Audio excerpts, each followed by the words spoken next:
here in my house right now. Here in my hands right now are our winners. Maraming salamat sa ating resident panel judges, Ms. Jen Kobe Venancio. Palampakan po natin. At syempre, Mr. Carlo Martin and Sir Jonathan Alegre. Can you join me here on stage po to award our winners? Once I call in your name, can you proceed in the middle? And I'll see you guys again on the Grand Finals. It is truly a feat kasi mahirap pa pagdating ng Grand Finals. Ang haba pa nun, June pa yun.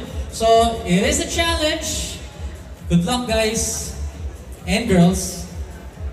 Simulan ko daw sa Babe, sabi ni Ana Lu. Alright.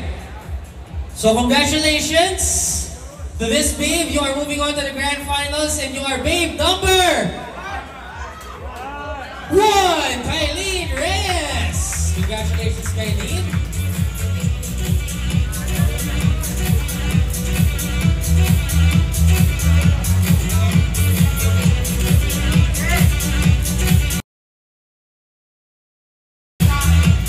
And I'm here on my favorite spot.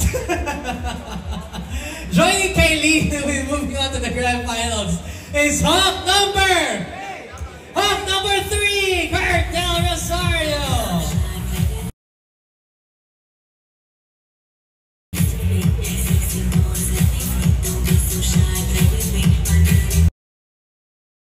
Alright, so I would just like to say to the other house, maraming salamat CJ and Prince. Fortunately, you're not moving on to the Grand Finals. But still, palapalakan po natin sila. Ladies and gentlemen, they give a good effort. Thank you so much, guys. But meron pa tayong Babe na mag-move on to the Grand Finals. And she is Babe number 2, Andrea De La Rosa.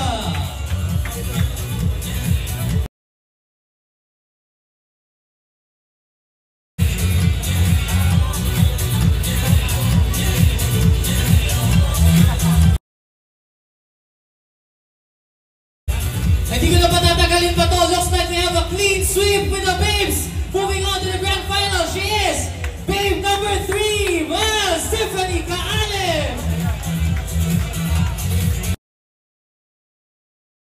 Alright, ladies and gentlemen, there you have it. Our house and Babes are moving on to the Grand Finals. Palakpakan nga muna natin silang lahat.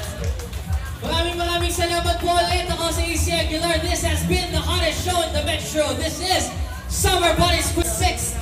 Happy Holy Week, everyone. Stay safe, rest well, and God bless.